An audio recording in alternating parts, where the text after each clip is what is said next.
This is your ultimate stop for everything sports. The Golden State Media Concepts Sports Podcast. Should I say more? From the NFL, MLB, the NBA to MMA, it's all in here. The Golden State Media Concepts Sports Podcast. Listen now.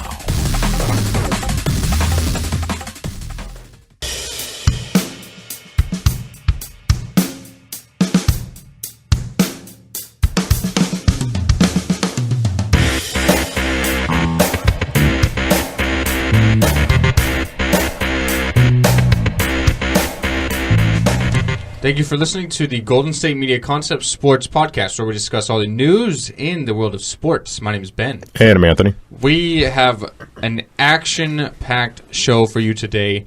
There's literally 1,000,001 things we need to get to. We're not going to waste any time. The show's probably going to go on a little long. Well, I mean, that's an okay thing. It's always good, but this show's probably going to go on a little longer because we have a lot of things to cover. The NFL, yesterday was really the most active day of the offseason.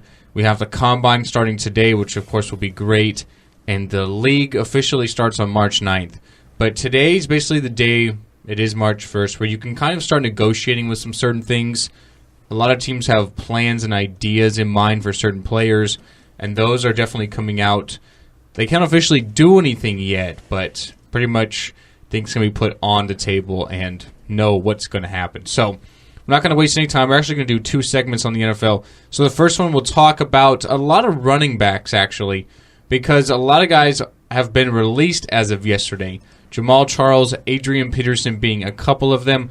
We'll start with Jamaal Charles. He has been released from the Kansas City Chiefs. Of course, Jamaal Charles is coming off of his second ACL tear.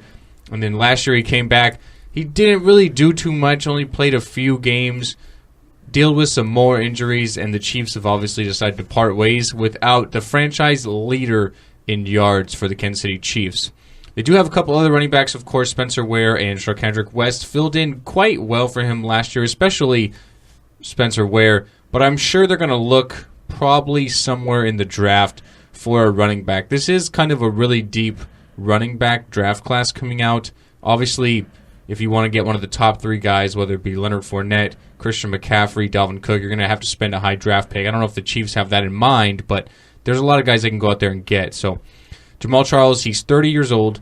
He was a 3rd-round pick of the Kansas City Chiefs, but he is no longer on the team. Yeah, and that's the thing, because he's 30 years old. That's kind of the cutoff point for running backs, where at a certain point you're just not the same guy. Like, you can be whatever you were from age, call it 23 to age 30, but once you hit that 30, it's kind of, no matter who you are, you're kind of over the hill at that point. And like you said, he hasn't played, he's played in 8 games over the last 2 years.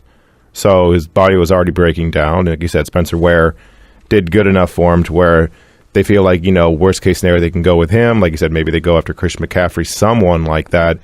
But now with the Kansas City Chiefs, you got to kind of transition away, like you said, leading rusher in the history of the organization.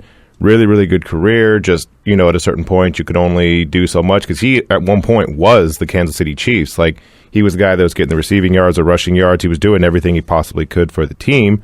Just, basically after that season, right after basically 2013, he had like a good year in 2014, but then it just kind of all went away. Couldn't stay healthy. The team, that's when they kind of like got Travis Kelce, and they were able to use him a little bit more. Alex Smith kind of got a little bit better as far as leading the team. He was starting to throw to wide receivers a little bit more. And, now the situation where maybe they go after running back, or maybe they just kind of stay pat with Spencer Ware, and they kind of go from there. And they do have a lot of weapons. Tyreek Hill really emerged at the end of the season last year. I'm sure the Chiefs have a plan in mind. I really see Jamaal Charles now. I say his ceiling is kind of like Reggie Bush now, and he reminds me of the similar player. Quick guys, good receivers out of the backfield, dealt with injuries.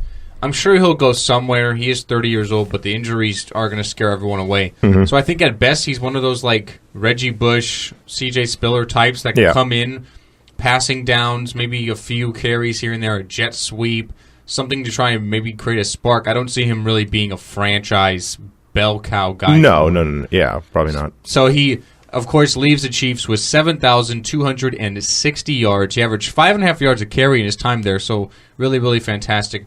He said, on behalf of my family and the entire Chiefs team, I'd like to thank... Well, this is what the general manager said about Jamaal Charles. He said, on behalf of my team and the Kansas City team, I'd like to thank Jamaal Charles for his contributions and dedication over the last 9 seasons. He said that he's been one of the most prolific players in our organization's history, and I have an enormous amount of respect for what he's accomplished. He's always been a part of the Chiefs family, and we'll be ready to honor him for his outstanding playing career when the time is right. But the Chiefs made one other move yesterday besides Jamaal Charles, which get some attention. So Eric Berry played last season on the franchise tag after coming back from cancer, and he made it clear that he did not want to play in the franchise tag this year. It seemed like the Kansas City Chiefs were probably going to put him on that franchise tag, which the deadline is today at 4 Eastern, 1 Pacific. But that's not going to be the case anymore because the Kansas City Chiefs made Eric Berry the highest paid safety ever with a 6-year, $78 million contract. He's getting $40 million guaranteed. He got a $20 million signing bonus, and his average salary per year is $13 million. Eric Berry's 28 years old, so this contract would put him at about playing till he's 34. So 6 years, pretty long. I mean, playing into your late 30s as a safety is not too bad.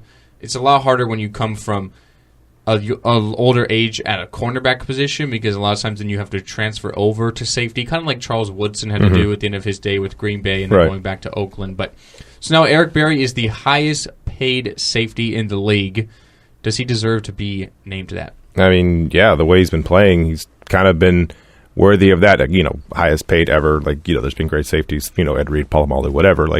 But as far as he's been playing recently, he's been playing amazing, and it's kind of a weird thing. You go from the cancer diagnosis to coming back to basically betting on yourself, right? Because doing the franchise tag thing for 1 year, you're basically saying, okay, I'm going to take this thing, and then, I'm going to try and use that to get more money, kind of the thing we're seeing right now in Washington with Kirk Cousins. He's trying to, leverage that. People have done that in the NFL a few times. So he did that, and even, it's a 6-year contract. Congratulations, but those don't generally go for 6 years. Usually after 3 or 4 years, they're restructured or something like that. But even if that's not the case, $40 million of it's still guaranteed. So it's still a 6-year, $40 million contract, which is over $6 million a year, average $6 million a year.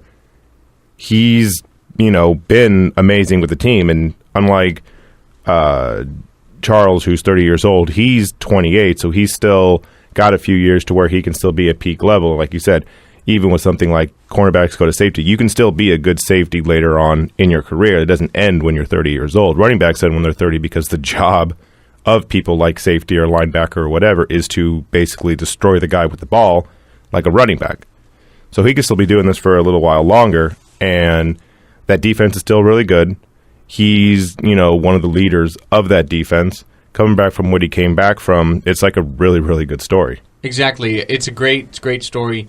I think you, Jeremiah, and myself talked about it on the football podcast one day about how Berry did not want to play in the tag. Mm-hmm. And I said, just pay the guy. Right. I mean, after coming back what he came from to have the season he had last year 77 tackles, 4 interceptions, 2 of them were for touchdowns. He also returned the extra point block to win the game against Atlanta for them. So pay the guy. There's no point in putting him on the franchise tag again. He proved himself that year coming back. I can understand putting him on the tag last year to see if he can come back and bounce back and still be an effective player. And he proved that. He's one of the leaders of your team, as you mentioned, leader of the secondary, which is really good, including people like Marcus Peters, the cornerback out of Washington, who's been there a couple of years. So I would definitely say pay him. I wouldn't necessarily say he's the best safety. I personally like Earl Thomas a little better. Sure. But Eric Berry's by far head and shoulders above better than the majority of the league at the safety position, and he's a stud. So there's no problem with me with this contract. You have to build around people on defense, and Eric Berry is a fantastic choice to do so. One team that will not be building around a guy who has been a fantastic performer throughout his career, majority of the time with this team, is Darrelle Revis of the Jets. We basically reported this a couple of weeks back with his whole Pittsburgh fighting, knocking out a couple of guys incident, that the Jets were more than likely going to release Darrelle Revis. And after the weekend when they released longtime center Nick Mangold, I think this basically solidified that Revis was next, and he is going to be released by the New York Jets. Of course, Rivas is 31 years old. He was scheduled to count against the salary cap of about $15.3 million if he was on the roster this season. So the Jets have decided to get rid of Darrelle Revis and move on without him. This only comes a year after signing that huge $39 million deal, which I guess you can call a mistake now because he had by far his worst season of his career last year. I mean, Revis Island was almost an invitation to come on in and have a stay there because everybody lit him up last year. Even A.J. Green, the first game of the season, I think he went for 180 and a touchdown. So everybody certainly lit up Darrelle Revis last year. And the Jets are coming out and saying this has nothing to do with his off-the-field issues in Pittsburgh. I wouldn't necessarily agree with that, but I think regardless of what happened with that he would have been released by the Jets because this is the NFL. I mean, once you get over 31 for specific positions, cornerback being one of them, running back being one of them, you just are simply on the decline, and these guys are just counting for a lot of money on the salary cap, which teams just really can't afford to do. Right, that's the thing, the 15.3. That's the thing that helps it out the most of them getting rid of him because, yeah, you can say he was bad last year, okay, but maybe you think if you transition him over to safety, he can be a little bit better, right? You said that with Charles Can't Woodson. be any worse, I mean. Right. So, I mean, like, because that helps with the speed, because sometimes you can't keep up with wide receivers. You know, you're trying to keep up with Julio Jones. That's hard enough in general. You know, it helps a little bit more if you're the safety. So maybe they would have said, like, okay, maybe we can transition you over to here, because that's what Green Bay actually did. They had him at cornerback, and they said, okay, kind of slide down here, and it worked out well for him. The problem is Darrelle Revis had a really bad year, and he's making a lot of money, and the things that happen off the field, like all these things kind of like transpired, so it all ended up where the team was like, all right, look, like we don't really feel like dealing with you in that situation. We're paying you too much here. And now you could also make the argument of, oh, well, he could just take a pay cut. I don't know if you've looked at Revis' career. That's not what he does. He doesn't do the pay cut thing. He's like, pay me my money or cut me. And they're like, all right, cool, we're going to cut you. You know, even when he's with the Patriots don't do the whole, you know, overpaying for people. Basically, no one on their roster is pretty much overpaid. Even Brady and Gronk are on pretty good contracts. So they let him go. The Jets, you know, because of the Jets, decided, okay, yeah, we're going to take you. It'll be great. And it was great for a little bit. And he's got to hate Revis Island so much. Like he made that up, or someone made that up for him a handful of years ago when he was the best cornerback in the NFL. And now it's just all the jokes about Revis Island. But now he's going to be released. He's going to go to another team because basically he has to do one of two things. Either A, he takes the money that comes to him in the first couple of days of free agency, or he waits a little bit, waits for a team, you know, like the Vikings, if they, you know, have a cornerback that goes down, wait for the Packers or something like that. If they need a safety or a cornerback, something like that, he's just going to wait it out or take a bunch of money from a bad team, right? So now he's in a good enough spot. Like, just because he got released doesn't mean he's not going to get paid, because it's one of those things of he still has such a name value, and defensive coordinators, like any kind of position coach in the NFL, they have an ego enough to where they think they can be the ones that basically make him what he was. So, you know, maybe it's not going to be Darrelle Revis of 2009 or something like that, but he can still be somebody that they can basically, you know, restructure and, you know, be a corner or safety or whatever, basically make him back into something that is respectable again. And it's not clear if the Jets are going to go back after Revis or not. Of course, he does have some off-the-field incidents. If he happens to get suspended for some reason or has to face jail time, I'm sure that'll affect teams' sort of willingness to bring him in. I think he'll definitely get brought in at least somewhere to entertain the position of being a safety if he's open to that. Right. The Jets did save $9.3 million by getting rid of him on the salary cap. So, I mean, we talked about this. The Jets are just in a rebuilding mode. They're trying to really shape and change the whole franchise.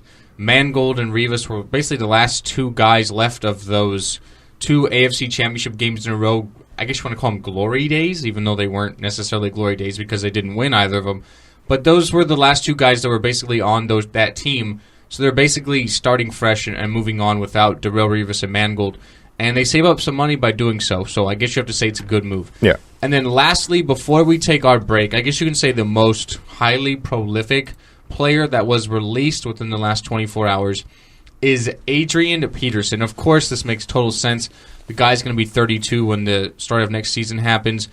They were not going to pay him $18 million. There's no way. Especially last year, he only played basically in a few games. Wasn't really running well before that. Came back into the season and looked, honestly, even worse. So the question now is, Does Adrian Peterson take less money to go back to Minnesota, or does he go somewhere else?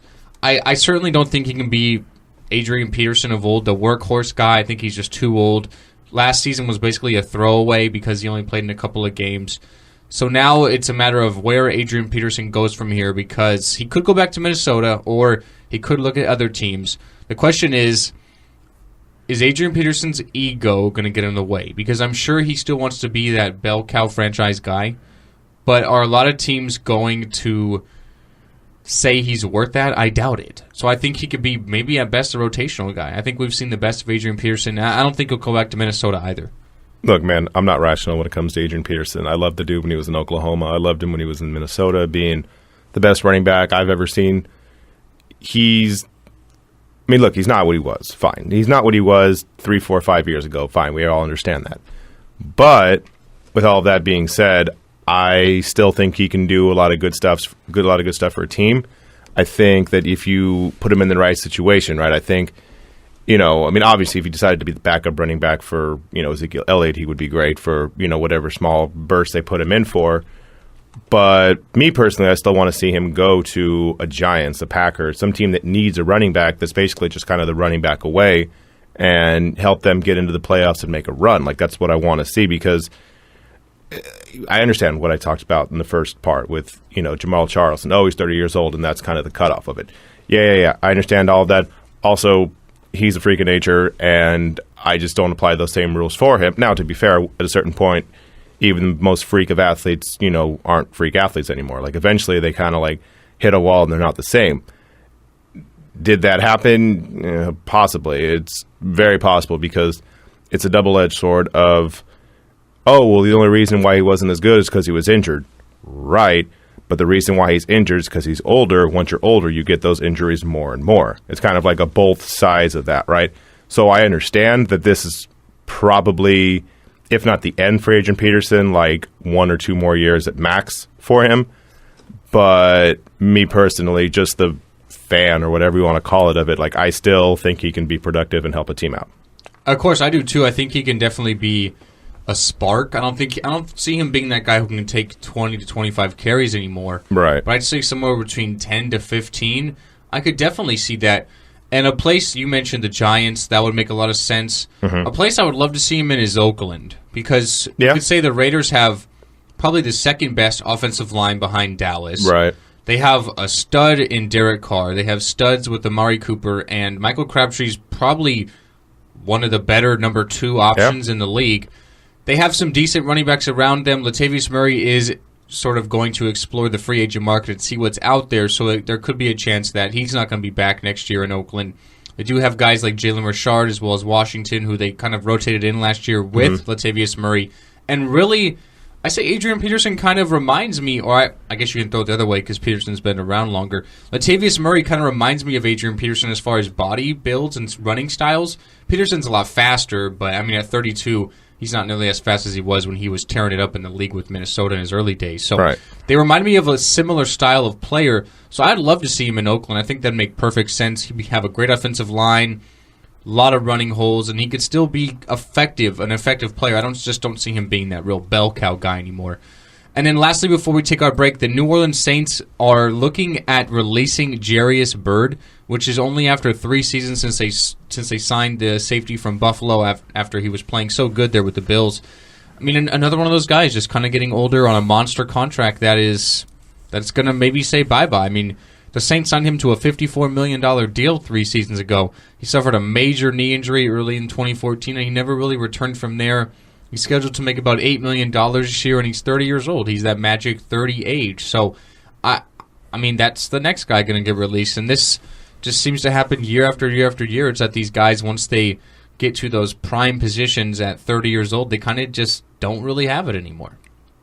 30 years old, like, when you hit 30, like, no one really likes to turn 30 because it's kind of the start of, your 20s are done or whatever. But it's got to be the worst for, like, NFL players. Like, outside it depends. outside of a quarterback, and maybe a lineman, kicker, punter, something like that, like where that doesn't matter. Yeah, like, once you turn 30, you have to be like, okay, so, like, because now you're not going to get those giant, massive deals, right? Like you said, he got the massive deal 3 years ago. Okay, so he's 27.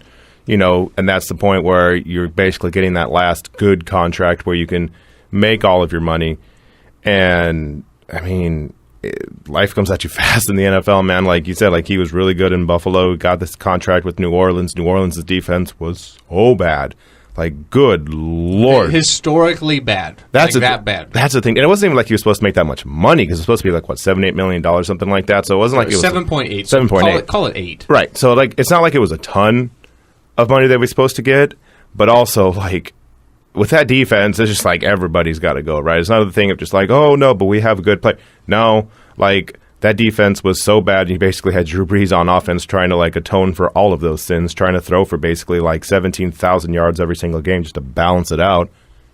But now, like you said, he's going to be a free agent, and he'll still get good offers, right? Because it wasn't like, you know, he's been a terrible player over the last few years. It's just no one on that defense had any cohesion together, and it was all just kind of – it just led to the team being so bad on defense, and now with his situation, we'll see where he goes. Exactly. So everything's up in the air. The league season starts on March 9th, so all these deals can't be official until then. Right.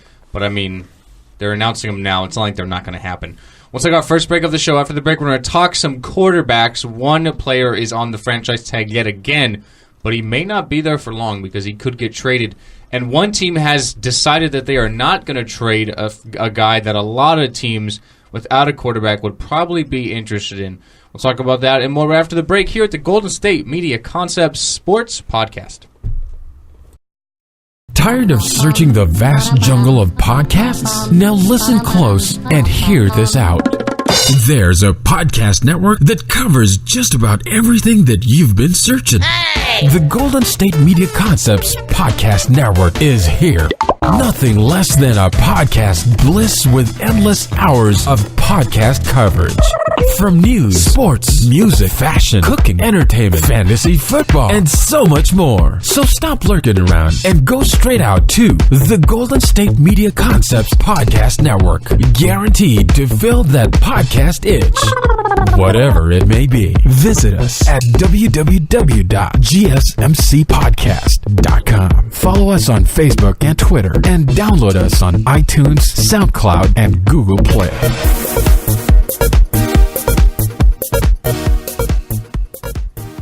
All right, so a quick couple of NFL things before we get to the quarterback. So one of your favorite players, Josh Gordon. Sure. He will be applying for reinstatement today. Quick question. Why he has not played since 2014. Quick question. Why is he one of my boys? Well, I mean, I just figured he'd be one of the players you liked. Because he's insane and he does like all of the stuff like that because I like anarchy in sports? Yes, exactly. Okay, I mean, you enough. love LaMelo Ball. And I do love LaMelo Ball. I do. I mean, so that's why he's your boy. All right, fair enough. And I mean, I'll he's take it. a great player, but I mean, just probably one of the dumbest players in the league. Yeah, I can't even argue with that because it's not like, from what I've heard with like the testing with the NFL, it's not like a thing of like, oh, we're going to do this randomly. Like, you've got some form and it's of like, idea. oh, I got my head on my shoulders. I'm good. I'm ready to come back. Oh, now I'm going to rehab. Right. So it's like, well, maybe not so fast. But anyways, Gordon will be applying for reinstatement today. He hasn't played since 2014. Right. And the NFL salary cap will be set at $167 million for next season. So quite a pretty penny in the NFL. But let's get to this quarterback news because a couple of guys may be staying with their teams. One of them's going to be staying with their team, and that's going to be Garoppolo because the Patriots have come out, according to multiple reports, and are saying that they are not going to trade Jimmy G. Of course, a lot of teams really interested giving his, I guess you can say, 1.5 game trial last season. The time he did against the Cardinals, and then the 3 touchdowns in the first half before getting injured against Miami. A lot of teams were reportedly interested, Browns, Bears, Niners, even the Jets. But to trade for him, you'd have to give up a lot. I mean, Sam Bradford got a first and a fourth rounder. I'd imagine that Garoppolo would acquire some of the same amount as far as a trade. But it looks like the Patriots are not going to trade Garoppolo.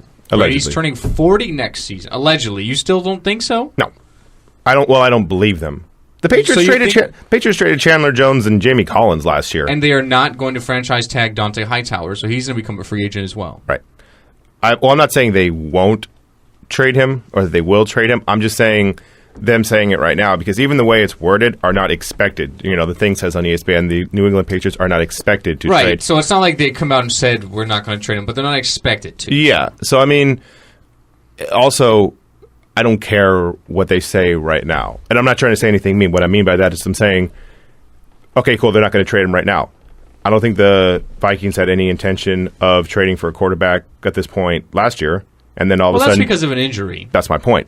Once Bridgewater's knee went boom, then there became a need. So maybe the Browns don't want to do it right now because maybe they see a quarterback in the draft process where they're like, oh, we really like him, we want to draft him. Now it's also the Browns will probably mess it up. But maybe they see someone in the draft, maybe the Niners see somebody, maybe the Bears see somebody, whoever, right? And then they change their mind. Or maybe by the time the draft starts, they're like, okay, wow, none of these guys we like. Now we're going to go after Garoppolo. Or if all of a sudden, like I said, one of the quarterbacks' knee goes boom, then all of a sudden the Patriots have a lot more leverage, right? The leverage can go higher or lower in the next few weeks. Like right now, saying we're not going to do it, I don't care about that. To be honest, I don't know where to go with this because when it comes to New England Patriots, they're probably the most unpredictable franchise in all of sports, okay? They may trade Gronk before they trade Garoppolo. And we talked about that on Monday, I think. Or what was it, Friday? It was Friday, yes. It was Friday we talked about that. And to be honest, I have no idea where this trade goes because I could honestly have a million scenarios running through my head. So let's say these reports come out on purpose. Belichick is like a step ahead of everyone else, right? Yeah. Let's say these reports come out on purpose. I'm not saying this is the case. I'm just throwing it out there. Perhaps he's going out there saying that we're not going to trade Garoppolo. That way teams get maybe more desperate and give up more for Garoppolo than maybe intended to, and the Patriots walk away with more because teams need quarterbacks. It's literally that simple. Like we've seen it the last 5 years. Everyone trades up and gives up the franchise to get the number 1 or number 2 pick to draft a quarterback. So perhaps the Patriots are saying, oh, we're not going to trade him. That way it's like, oh, come on, maybe I'll throw in this too. And it's like, okay, sure, you got a deal. Right. Like maybe I'm just trying to get more out of it. That could be a scenario. Brady's turning 40. How many more years can he really be successful? I mean, Father Time is unbeaten, although Brady's doing a good job of fighting back, and he hasn't been injured, so you can't really say, like, oh, Peyton Manning kind of fell off the cliff all of a sudden. Yeah, but he had all those neck surgeries, so he had something to sort of lean on, which intended for him to get done and washed up. Brady hasn't really had that. So, I mean, Brady's turning 40, though. He said he could play 3 or 4 years. Do you honestly believe him? I'd say no. I'd say maybe at the most a couple of years.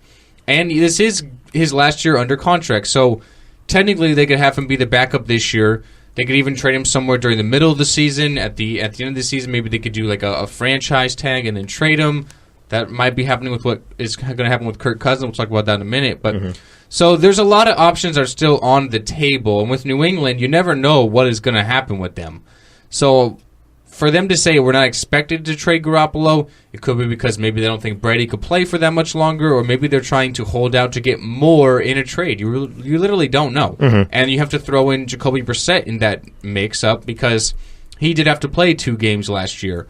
And he won one of them in a shutout fashion and played decent. So maybe they're not really sold on him, so they're keeping Garoppolo around as the backup. Maybe they like him, trying to hold out. I mean, there's a lot up in the air. And with New England, you literally can never predict what they're going to do. Right. So, I mean, that's that. But anyways, let's turn over to Kirk Cousins.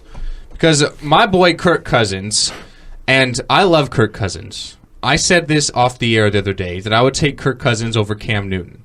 And you laughed at me. No. I would do it. I mean, Cam Newton's had one good year. It was a really good year. Yeah, he had a great year. But he didn't win a championship. I understand. That's fine. He doesn't have a wide receiver. He has Greg Olsen. That's not a wide receiver. Kelvin Benjamin's not bad. I'll I'll take Kelvin Benjamin over any receiver on the Redskins. Deshaun's still pretty good. He just runs fast and runs far. How that worked for Randy Moss. I'm not saying Randy Moss was way more than that. I'm just Randy saying. Moss was a vertical threat, don't get me wrong, but he was a lot more than that. Tell my dad that. My dad hates Randy Moss so much. It's just like the weirdest thing. I hate Randy Moss as well because he played for the Vikings, and I'm a Packer fan, but I got to respect what he did. He was by far one of the greatest receivers of all time. But anyways, my boy Kirk Cousins, he has signed the franchise tag yet again with the Washington Redskins, and he doesn't seem very happy about it. Of course, he wants to negotiate a long-term deal. Right. He's looking for $53 million guaranteed. He wants to splash the cash. Oh, yeah. And quite honestly, I don't know if I would give him that much because is he one of the elite quarterbacks? Is he like a top 5-er? I'd say no. But to me, he's a top 10. I would, like I said, I would take him over Cam Newton.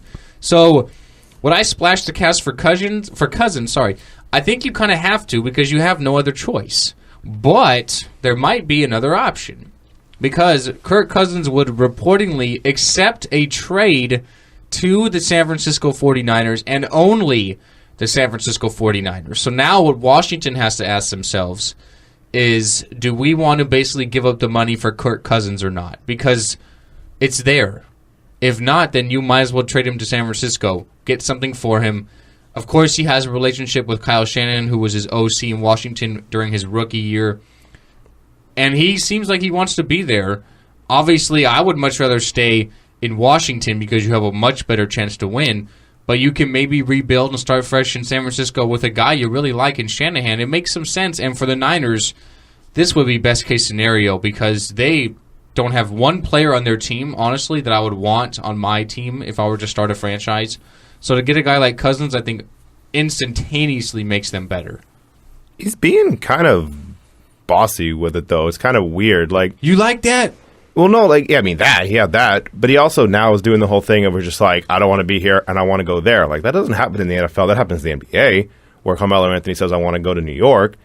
But that doesn't generally happen in the NFL, where he's basically trying to dictate, like, I want to go play for my old offensive coordinator. I want to go to the Niners, da-da-da. You know, he doesn't want to be in the franchise tag again. I get it, because as much as the franchise tag is, you know, great in the sense of you get paid a lot for 1 year, you don't necessarily have the stability, right, to keep going for 2, 3, 4, 5 years. And if you get injured, right, we talked about earlier on as far as betting on yourself and, you know, getting that 1 year franchise tag to get you a big contract later. Okay, well, this is going to be a second time on it. And eventually the NFL has done provisions to where if you keep doing it over and over again with the franchise tag, it's more money, more money, more money, because you can't just, like, for 10 straight years put someone on the franchise tag. You know, I get Kirk Cousins basically saying, like, I almost threw for 5,000 yards, pay me my money. I get that, because that is a really good season. I'm not trying to take it. I'm not saying he's not a good quarterback. I'm just not taking him before Cam Newton. But Cam Newton's the most physically gifted quarterback ever. Yeah, that helps. He's had 2 seasons of 60% completion percentage or better, and one of them he was right at 60. That's fine. He took a team to a Super Bowl. Okay, so did Rex Grossman. That's what you're going to do? You're going to play the Rex Grossman card? He did. Did Rex Grossman win an MVP that season? No, he didn't. No, but he did took not. a team. I'm just playing devil's advocate here. No. He took a team to a Super Bowl. I think. Well, that's the thing. Like, I don't think Kirk Cousins is bad, right? I think he's probably in that like 11 to 15 range, right? Because if you kind of go through the whole league, it's like, okay, you can do like a Brady, Derek Carr, Aaron Rodgers, Russell Wilson, Roethlisberger, people like that, right? You can kind of go down the list, and maybe there's about 10 people that are better than him, but he's in that next kind of tier, right? He's probably in I'd say he's in like that second tier. Yeah, I think there's a lot of tiers in the NFL. Yeah. You have the elites, you have the Bradys, the Rodgers, the Big Bens, the Right. Breezes of the world. Then you have that next mix. I'd throw in guys like Cousins in there, probably Russell Wilson, a healthy Tony Romo, Derek Carr, right? Exactly. Probably Winston Stafford, at the end of next Winston, season. yeah. I think he's probably in that range. Now it's all the preference of like, oh, I like Derek Carr more, or I like Matt Stafford more. Like, that all becomes a preference of who you like and whatever. But I do think he's good. Like, I think it's still kind of hard to determine how good he is, because although I said like, oh yeah, he threw for 5,000 yards, you are also still in the whole situation where, okay, that doesn't mean as much as it did 20 years ago, right? 20 years ago, he would have been the highest paid player, period, end of story. Him and Marino would have been on the cover of Sports Illustrated. It would have been amazing. Now, we see Stafford do that a bunch. Stafford's the only one to do it multiple times. And none of us think Stafford's a great quarterback. We think he might be good, but we don't think he's great by any stretch. So you obviously need a quarterback, right? Because if you don't have a quarterback, you're screwed. But the other thing is you need a good quarterback that's not expensive, right? Because he'd be very expensive. And that's a problem. He wants to be really expensive. Right, that's a problem, because we saw as good as Joe Flacco was when he was with the Ravens, he was doing it cheap. Then he got paid a bunch of money and they haven't been back. Now that helps with Ed Reed and Ray Lewis and all them leaving and the veteran leadership, so not to all them. But also, once you pay a quarterback that much money, it's a salary cap league. You can only spend so much more on other players. Like, yeah, you can go over the salary cap, but there's penalties and there's all stuff like that. That's not exactly a good thing to do. So now you have the situation where, do you pay him all this money? For the Niners, I get it, because, God, you got to give the fans something to cheer about, because that was so bad last year. No one goes to that stadium. Nobody goes to Levi Stadium is basically a home ground for the opposing team. Right. It's a nice stadium. It looks nice. Inside, fantastic. The stadium, the actual turf on there, not so good. The team out there, worse. And at least if you give him Kirk Cousins, you at least give the fans some kind of hope of like, okay, we got this guy now in the second round, because I'm assuming if they trade him, they're going to trade him for that second overall pick. Okay, so now if we can get like the second round pick, now if we can get some people on defense, we can get a running back, we can get a wide receiver, whatever. Like they could even maybe bring in a guy like, I'm going to say Deshaun Jackson, who you just mentioned. He's going to be a free agent as well, has a rapport there with Cousins. Yeah, that would be something that the fans would be like, okay, cool, we at least saw them do good things over in Washington. Now 3,000 miles away, let's go do it in the Bay Area, right? Like that could at least give fans hope. So I totally get it if you're the Niners, because why not? Now it all depends on what you're going to give up for him, right? Because I think there's actually rules in place with the franchise tag of like you have to give up X amount to do this. Like there's some times where you do the franchise tag where it's like you have to give up a second round pick or stuff like that. They're going to give up a lot for him because Washington without him has no quarterback, right? This isn't like when they had RG3 and he was the backup. You kind of had a safety net. I think their backup's Colt McCoy right now. Which, he's no good. He did okay filling in for a couple of years ago, but I mean he's no good. His biggest play is getting rocked by James Harrison. His biggest play was getting to the title game for Texas and then getting injured in that game. And then getting hurt and not playing anymore. But right. I'm with you. It'd be interesting to see. I think Cousins probably stays in Washington, though. I mean, I think they finally work something out with him. Probably, yeah, because you generally don't let the quarterback go. Like, that's not a good business decision, right? The only times it's ever really happened was when Brett Favre said, bleep this, I'm just going to keep, retiring, coming back, and the Packers were like, yeah, we're not letting you do that anymore. Or when Peyton Manning had a bad neck. Like, that's about it. The only time when a good quarterback is available, or I guess Tony Romo, when you have the backup and he has all his back problems. So if Cousins is on the franchise tag this year, he'll be making $23.94 million, so call it 24. Yeah. That's quite a lot for 16 games. But he's my boy. I do like him. I liked him even prior to last year. He led the NFL in completion percentage 2 years ago when they lost in the playoffs to the Packers. I liked him then, so I would have definitely worked out a deal for Kirk Cousins, but we'll have to see what happens. I mean, it's either going to be Washington or Frisco, it seems like. But one player for the Niners has definitely come out and said he's going to explore free agency, and that's Colin Kaepernick. Breaking news, guys. We already knew that he was going to do this, but his agent has come out and said that he's going to be exploring the free agency market. I don't see how he starts anywhere, honestly. No, probably not. No, he's probably not a starter anymore. I see him just being a backup role, but he'll get picked up by someone. Yeah. He'll get picked up somewhere. Yeah, and I totally get him wanting to do this because it's just you got to kind of break out of where you're at, right? There's no future in San Francisco for him. So. Yeah, like I think we talked about this before. Like the problem with him is his rise was so meteoric, so good. He got to the Super Bowl, and like you can't really live up to that expectation ever again, right? Like forget about the fact that the team is garbage. He isn't good enough. He's not Tom Brady, Aaron Rodgers, to where he can basically put the team on his back and say, yeah, I got this. And the team expects so much from him, right? The fans expect so much from him. Like they want him to be that guy again, even though they know that he's probably never going to be that guy again.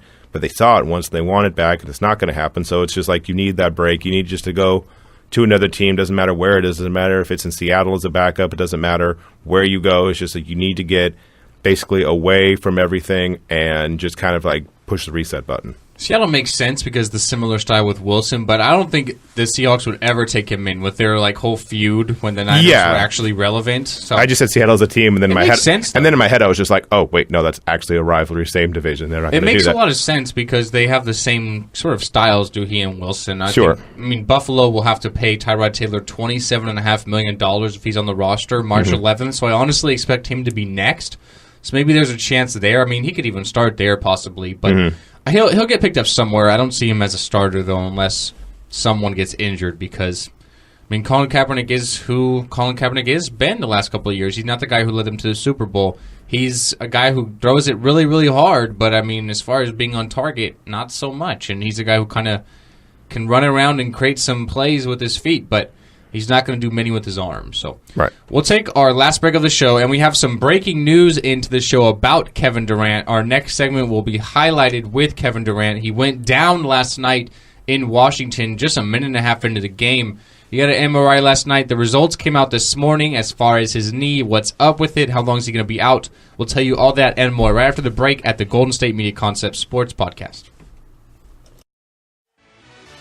Check out the show that's built on the MMA. From the UFC to Extreme Cage Fighting, they got the fights covered. Check out the GSMC MMA podcast. Get the latest news on past or upcoming fights. Join us as we talk to and about some of the biggest names in the MMA, past, present, and future. When it's the fight game, there's just one show to check out. GSMCpodcast.com/MMA-podcast. Don't forget to like them on Facebook and follow them on Twitter. Visit GSMCpodcast.com for more info.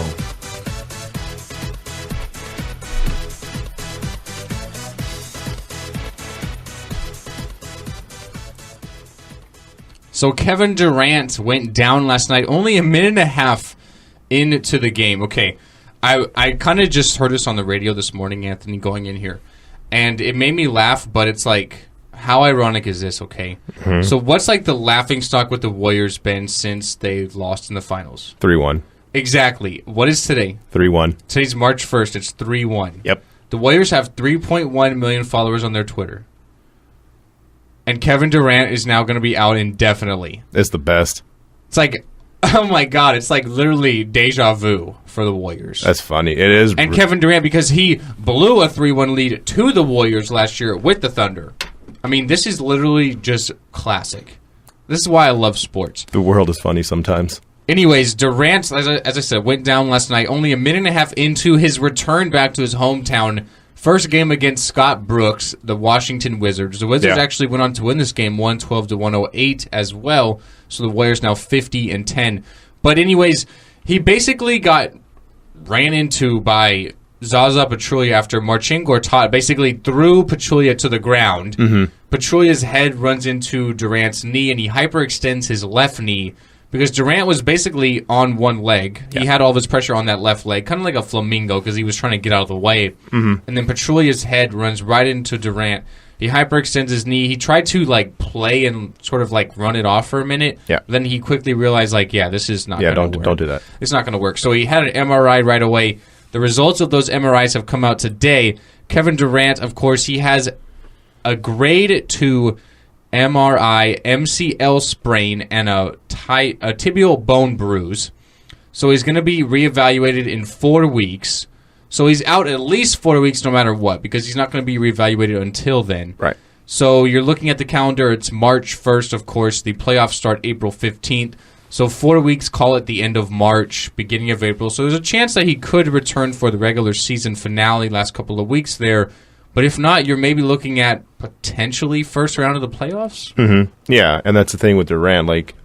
For 4 weeks, they're basically going to shut him down, basically say, okay, you just rest, don't do anything, because we don't need you being injured. We can totally deal with these 4 weeks or whatever. Even if they just decide to, throw the rest of the season and just go, what do they have left? How many games do they have left? 50-10, so they got 22 games left. So even if they just go 14-8 or something like that for the rest of the year and basically just don't even worry about it, they can still probably get the number 1 seed. And from there, you just kind of have to go to the first round, face whoever the 8th seed is, whether it's Denver, Sacramento, whoever decides to make the 8th seed. They'll beat them just with Steph Curry, Klay Thompson, and Draymond Green, and whoever else they fill around there, Livingston, whoever. Now you have the situation where you want him back fully healthy, right? Just don't forget, he's still the dude that had the leg injury a few years back, a foot injury. Now that's all fine. That's taken care of. This is not a comparison of this is the reason why. No, he ran into a totally different thing. But you don't want to re-aggravate anything. You don't want to make anything any worse. Just totally make sure he's healthy. Bring him back as late as you possibly can to where you actually need him. He's obviously super valuable to the team because it's kind of funny now because you see all the other teams around the league, right? You see Cleveland basically stockpiling talent with Darren Williams, with Andrew Bogut, people like that. You saw Kyle Lowry go down in Toronto. You kind of see all these things kind of shaping everywhere else. The Spurs are still really good. The Rockets basically got Lou Williams. They're just shooting threes every time, basically. It's either shooting a three or doing a layup. Practically, I mean. So now you have the situation where you've got to make sure that team is good, because if he comes back and isn't Kevin Durant, if he comes back, because you basically get your, muscles stretched, your ligaments stretched, and that's going to take a second to fully, feel comfortable doing all that type of stuff like that. Luckily with the extension of the knee, like no bones. It wasn't kind of like a bone spur thing, nothing chipped off or anything else like that. Like everything more or less is fine, right? He'll be out probably like a month and a half, maybe even 2 months. We'll see how it goes. From there, you basically just got to make sure he's healthy because, like I said, if he's not, and you're going to go against the Spurs, you're going to go against the Rockets, that's going to be a really hard thing. Heck, even if you fall down, like we're talking about in the break, even if you fall down to the number 2 seed, and which they are 4 games ahead of the Spurs, so it's doable. It's possible. If they do fall down to the number 2 seed, and then you get Oklahoma City, who's still in the 7th seed, without Durant, Russell Westbrook's going to go just like neck first at him. He's just going to want to like throw everything he's got into that. He's going to want to beat them so badly. So, you got to make sure he's healthy. You got to make sure he's good. And you got to make sure everything's clicking when you go into the playoffs because we all want to see part 3, right? All of us want to see part 3. We want to see some of the things before that, right? We want to see them probably face the Rockets because it's basically going to be like my 3s are better than your 3s kind of a series. That'd be fun to see. Maybe we want to see the Spurs one more time kind of go at it. But we want the 3rd round, right? We want the Warriors against the Cavaliers. You guys got injured one time. We got injured the second time. We're 1-1 in the series. Now let's do the best out of 3 and see who wins. Let's see who wins the rubber match. Exactly. There's a chance the Thunder are actually only 2 games out of the 4 seed. Yeah. But they're definitely not going to be the 8th seed because the Nuggets and the Thunder are separated by 8 games. So there's no chance that happens. But there is a chance that maybe the Spurs do catch a Golden State because everyone's like, well, the Warriors did this last year without Durant, but they are not nearly the same team. Bogut's gone, Harrison Barnes are gone, Leandro Barbosa's gone. A lot of that depth from Zealy. There's a lot of people on that team that mattered. A lot of that depth from the bench is not there. It's not like they're the exact same team. And I mean, you still have Steph, you still have Klay Thompson, you still have Draymond Green, so you have a nice 3 out of 5 there for your starting 5. But now you're missing 2 out of your starting 5 because Bogut and Barnes are both gone and Durant's hurt. Exactly. So it's not like they have the same team. They're going to be out. He's going to be out at least 4 weeks. Depending on how he heals, it could be better or worse. If I was the Warriors and everything healed correctly, I'd probably sit him for that extra week. Maybe get him up to speed the last few games of the regular season. Maybe get him 3 to 4 last few games ready for the first round of the playoffs. Because you want to, of course, have him ready for the playoffs. I mean, you're going to beat if it's the Nuggets or maybe the Kings, you're going to beat the Nuggets or Kings without Kevin Durant regardless. Right. But you at least want to get him healthy, want to get him ready into game shape and get him back playing. Because in that second round, you could be looking at maybe playing the Jazz. If the Clippers get healthy, they could still pose a threat to some sort of certain extent. So you at least want to get him ready and up to speed. Because if he's not, I really don't see how they can beat Cleveland if it gets there, or maybe even San Antonio or Houston. I mean, the West is kind of deep this year at the top. I mean, even Utah's not a bad team. Right. So they're going to need to get him ready and healthy because everyone around them is kind of getting better right now. And their main threat is definitely the Cavs. They have Bogut, who was on there the last couple of seasons, so he knows the Warriors better than anybody. Yeah. Plus, he's a good, solid big and a rim protector. You have Darren Williams, who adds them great depth off the bench, can play 15 to 20 minutes, give Kyrie some rest, really run the offense and be kind of the leader for that second unit. So he adds a whole nother dimension to that team as well. I mean, it's not looking good, but I guess it could have been worse because Durant, he hasn't been injured a lot in his career, but when he's been injured, it's like, okay, he's ready to come back. Oh, wait, maybe not. No, right. He has to wait some more. Like, he's a guy who doesn't really heal quickly. I think that's given maybe his body structure, kind of a skinny guy, not too much meat on his bones. Doesn't really heal all that well and needs to be out for longer than maybe according to plan, I guess is the right way to say it. So, well, we're also judging this compared to people like LeBron James and Kobe Bryant, who were, kind of like never injured. Yeah, like if you or I had this kind of injury, we're done for like 6 years. Like we're just like, okay, cool. So I'm not going to walk again. That's going to be fun, kind of thing, right? And it's like, I'll be on crutches for a week and I'll be ready to dunk on people next Tuesday. Right. So I guess it could have been worse, but at least 4 weeks for KD. Some other news really quickly. Speaking of the Wizards, they are going to be picking up free agent Brandon Jennings. He was released by the Knicks on Monday. I think that's a really, really good move, honestly. Jennings was averaging 8.6 points and a team high 4.9 assists in New York, which is kind of just terrible. The Knicks. And he only played like 26 minutes a game. So I think for Jennings, who's 27 years old, to be a backup point guard for the Wizards, I think it's a fantastic move.